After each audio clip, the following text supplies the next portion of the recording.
আমাদের দেশের অনেক মানুষ দেশের বাইরে থাকে, অর্থাৎ বিভিন্ন কাজের জন্য দেশের বাইরে, যেমন মধ্যপ্রাচ্যের দেশগুলো, সৌদি আরব, কাতার, বাহরাইন, আরব আমিরাত, এরকম বিভিন্ন দেশে থাকে। তো এরকম বিভিন্ন দেশ থেকে যখন আমরা ফিরে আসি, মানে আমাদের যারা শ্রমিক ভাই আছেন তারা ফিরে আসেন, তখন ফিরে আসার সময় সোনা এবং সোনার গহনা নিয়ে আসেন।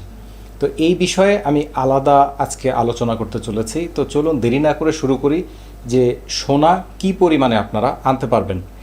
এখানে প্রথমেই বলা বাহুল্য যে যদি সোনা আনতে হয় সেক্ষেত্রে কিন্তু ভাগ আছে দুটি। একটি হচ্ছে সোনার গহনা, আরেকটি হচ্ছে সোনার পিণ্ড বা স্বর্ণবার। এখানে সোনার পিণ্ড যেটি সেটি হচ্ছে 24 ক্যারেট, অর্থাৎ লেখা থাকে 999 পিণ্ডের মধ্যে। আর যেটি সোনার গহনা বা অলংকার সেটি সাধারণত 22 ক্যারেট অথবা 22 ক্যারেটের কমও হয়ে থাকে, 21 ক্যারেট, 18 ক্যারেট বা সনাতন পদ্ধতি অবশ্য দেশের বাইরে তেমন একটা পাওয়া যায় না বা কেউ কিনে না, তবে এগুলো সাধারণত হয়ে থাকে। তো এখন কথা হচ্ছে, প্রথমে বলছি শুল্ক মুক্তভাবে আপনারা কতটুকু সোনা আনতে পারবেন এবং সোনার গহনা আনতে পারবেন। সোনার গহনা যদি আনতে হয় সেক্ষেত্রে পরিহিত থাকুক অথবা না থাকুক, এটা কিন্তু আবারও বলছি পরিহিত মানে গায়ে পরে। আগে একটা কথা মানুষ বলতো যে গায়ে অনেকগুলো পরে আসবো, এগুলো সবই আমার ব্যবহারের, তো এগুলো আমি শুল্কমুক্তভাবে প্রবেশ করাবো বাংলাদেশে, কিন্তু এটা সম্ভব না। আপনার পরা থাকুক আর না থাকুক সব মিলিয়ে ওজন হতে হবে আপনার 100 গ্রাম। 100 গ্রাম পর্যন্ত আপনি সোনার গহনা অথবা 200 গ্রাম পর্যন্ত রূপার গহনা আপনি নিয়ে আসতে পারবেন বিনা শুল্কে। হ্যাঁ, এখানে কিন্তু আরও একটি কথা আছে যে যদি আপনার সোনার গহনা পরনে থাকুক আর না থাকুক সেক্ষেত্রে আপনার এটা গণ্য হবে, এবং এই দুটি কিন্তু অথবা দেয়া আছে, সোনা অথবা রূপা, যে কোনো একটার ক্ষেত্রে হিসাব করতে হবে।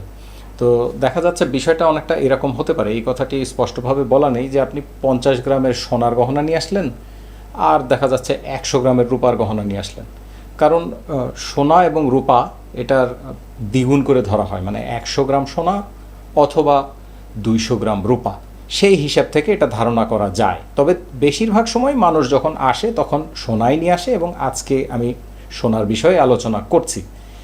তো এটি গেল সোনার গহনা। যদি এর বেশি হয় তাহলে কিন্তু শুল্ক প্রযোজ্য হবে। এখানে আরও একটি বিষয় গুরুত্বপূর্ণ, যে এখানে একই ধরনের গহনা কিন্তু 12টার বেশি হওয়া যাবে না।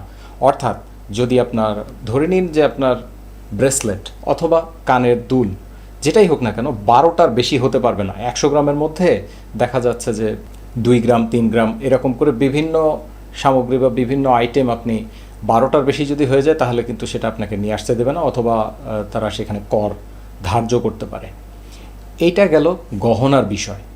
এরপরে আসছে স্বর্ণবার বা স্বর্ণপিণ্ড। এখানেও কিন্তু রূপা অথবা সোনা দুটি অথবা দেয়া আছে, প্রজ্ঞাপনেই সেটি দেখলে আপনারা বুঝতে পারবেন। তো যেহেতু অথবা দেয়া আছে, এখানে স্বর্ণের বার বা স্বর্ণপিণ্ড আপনি আনতে পারবেন 117 গ্রাম অথবা 10 তোলা। 10 তোলা লেখা আছে, 10 তোলা মানে 10 ভরি, আমরা যেটা ভরির হিসাব সহজে বুঝি, 10 ভরি আপনারা সোনা নিয়ে আসতে পারবেন, যেটা হচ্ছে 24 ক্যারেট বা একদম খাঁটি সোনা, যেটা হচ্ছে গোল্ড বার বা স্বর্ণপিণ্ড আকারে থাকে। তো এই গোল্ড বার আপনি 117 গ্রাম নিয়ে আসতে পারবেন, সেখানে আপনার শুল্ক প্রযোজ্য হবে। যদি রূপা নিয়ে আসেন রূপার ক্ষেত্রেও শুল্ক প্রযোজ্য হবে, কারণ সোনা অথবা রূপা নিয়ে আসলে দ্বিগুণ নিয়ে আসতে পারবেন, মানে 234 গ্রাম নিয়ে আসতে পারবেন। রূপা সম্ভবত প্রতি গ্রামে 6 টাকা। আর সোনার যে বার আছে, সর্বমোট যদি 117 গ্রাম সোনা হয় সেক্ষেত্রে আপনার যে কর ধার্য হবে সেটা প্রায় 40 থেকে 42 হাজার টাকার মতো আপনার কর আসবে, যেটা আপনি বিমানবন্দরে পরিশোধ করতে পারবেন। পরিশোধ করে তারপর আপনাকে সেটি নিয়ে আসতে হবে, এবং এটি কিন্তু ব্যাগেজ ঘোষণা ফর্ম একটা দেয়া হয় বিমানে। আপনারা যখন বাংলাদেশে ল্যান্ড করবেন তার আগেই সাধারণত দেয়া হয়, সেখানে আপনারা কিন্তু ঘোষণা দিবেন, মানে ঘোষণা দেওয়া মানে লিখে দিবেন, এবং আপনারা গ্রিন চ্যানেল দিয়ে আসবেন না, রেড চ্যানেল ব্যবহার করে আসতে হবে। অর্থাৎ সেখানে শুল্ক কর্মকর্তার সাথে আপনার কথা বলে বা তাকে আপনার জিনিস দেখিয়ে কর প্রদান করে তারপরে আসতে হবে। আচ্ছা, এবারে বলি, এই প্রশ্ন অনেকে করতে পারেন যে আমি একটা নিয়ে চলে আসলাম, মানে স্বর্ণালঙ্কার নিয়ে অথবা অতিরিক্ত স্বর্ণালঙ্কার নিয়ে অথবা স্বর্ণপিণ্ড আপনি একটাই নিয়ে আসলেন, একটা আপনার জন্য বৈধ একটাই নিয়ে আসলেন, কিন্তু কর দিলেন না, আপনি গ্রিন চ্যানেল দিয়ে সরাসরি বের হয়ে গেলেন। এখানে নিয়ম হচ্ছে, আমি যতটুকু জানি যে দৈব চয়ন, এটা প্রজ্ঞাপনেই লেখা আছে যে দৈব চয়নের মাধ্যমে কিন্তু পরীক্ষা করা হবে এবং বেশিরভাগ সম্ভাবনাই থাকে যে আপনাকে কিন্তু তারা ঠিকই ধরে ফেলবে। যদি ধরে ফেলে এক্ষেত্রে শাস্তি কিন্তু অন্যরকম। ধরে নিন আপনার কাছে 117 গ্রাম সোনার একটি পিণ্ড আছে বা বার আছে, সেটি ধরা পড়ে গেলে তখন কিন্তু যে 40 বা 42 হাজার টাকা কর পরিশোধ করা লাগতো না ধরা পড়লে, তখন কিন্তু এটা সাজা এটার সাথে যুক্ত হবে। মানে মূল যেই টাকাটা লাগতো এই পণ্যটি খালাস করার জন্য, এর সাথে অতিরিক্ত হারে কিন্তু শুল্ক কর্মকর্তা তিনি অবস্থা বুঝে ব্যবস্থা নেবেন বা তিনি সেই সময় অনুযায়ী শাস্তির পরিমাণ ধার্য করবেন। শাস্তির পরিমাণটা টাকা দিয়ে ধার্য হবে, এটা অতিরিক্ত টাকা পরিশোধ করে তখন কিন্তু আপনাকে নিয়ে আসতে হবে।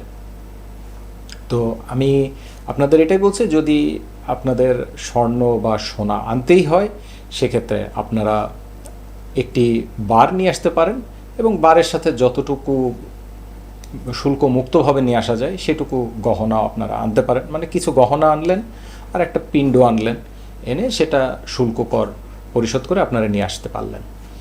এরপর আরও একটি বিষয় গুরুত্বপূর্ণ, এটা হচ্ছে যে প্রতি বছরে মানে প্রতি পঞ্জিকা বছরে কিন্তু একবার এই সুবিধাটা পাবেন। এটা আগে এরকম ছিল না, তবে প্রতি পঞ্জিকা বছরে একবার। অর্থাৎ আপনি সাধারণত ওয়ার্ক ভিসায় যারা দেশের বাইরে যায় তারা বছরে একবারই দেশে আসে, একবারের বেশি সাধারণত আসা হয় না বেশিরভাগ ক্ষেত্রে। অনেক সময় 2 বছর 3 বছর 5 বছর পরেও একবার আসে, এরকম আছে। এক বছরে একের বেশি আসে না। এবং আমাদের এই সুবিধা বললাম, এই 100 গ্রাম এবং 117 গ্রাম মানে স্বর্ণালঙ্কার বা সোনার গহনা, আর একটা হচ্ছে স্বর্ণপিণ্ড বা খাঁটি সোনা, এই সবই কিন্তু বছরে একবার আপনি সুবিধা পাবেন। আর এই একবারটা তারা কিভাবে করে, এটা যদিও আমি কিছুদিন থেকে দেখছি ফেসবুকের বিভিন্ন গ্রুপে মানুষজন পোস্ট করছে যে পাসপোর্টের পিছনে এন্ডোর্সমেন্টের জায়গায় তারা লিখে দিচ্ছে কর্মকর্তা। যদিও সেখানে লেখাটা আমার মনে হয় উচিত না, কারণ সেখানে লেখাই আছে মুদ্রা ব্যতীত অন্য কিছু লেখা যাবে না, মানে মুদ্রাই লিখতে হবে। তো ওইটা তো আর মুদ্রা না, এটা হয়তো পাসপোর্টের অন্য কোনো পেজেও লেখা যেতে পারে, অথবা দেখা যাচ্ছে এটা ভবিষ্যতে এমন হতে পারে যে সব কিছু আপনার পাসপোর্টের ডেটাবেজ অনুযায়ী তারা তাদের সার্ভারে এন্ট্রি করে রাখবে। অর্থাৎ আপনার পাসপোর্টই যখন স্ক্যান করা হবে এয়ারপোর্টে, তখনই বোঝা যাবে যে হ্যাঁ আপনি এই পঞ্জিকা বর্ষে কতটুকু সোনা এনেছেন যদি আগের বার এসে থাকেন বাংলাদেশে। এরকম একটা পদ্ধতি করলে আমার কাছে মনে হয় ভালো হবে, অথবা এরকম পদ্ধতি ভবিষ্যতে চালুও হয়ে যেতে পারে। তো এই ছিল আজকের ভিডিও। এরপরও যদি আপনার এই বিষয় নিয়ে কোনো কিছু জানার থাকে তাহলে অবশ্যই আমাকে নিচে কমেন্ট বক্সে কমেন্ট করে জানাবেন। এতক্ষণ আমার সাথে থাকার জন্য ধন্যবাদ। পরবর্তীতে দেখা হবে, নতুন কোনো বিষয় নিয়ে আলোচনা করতে চলে আসবো আপনাদেরই সাথে। সে পর্যন্ত আপনাদের সবার সুস্থতা কামনা করে আজকে এখানেই বিদায় নিচ্ছি।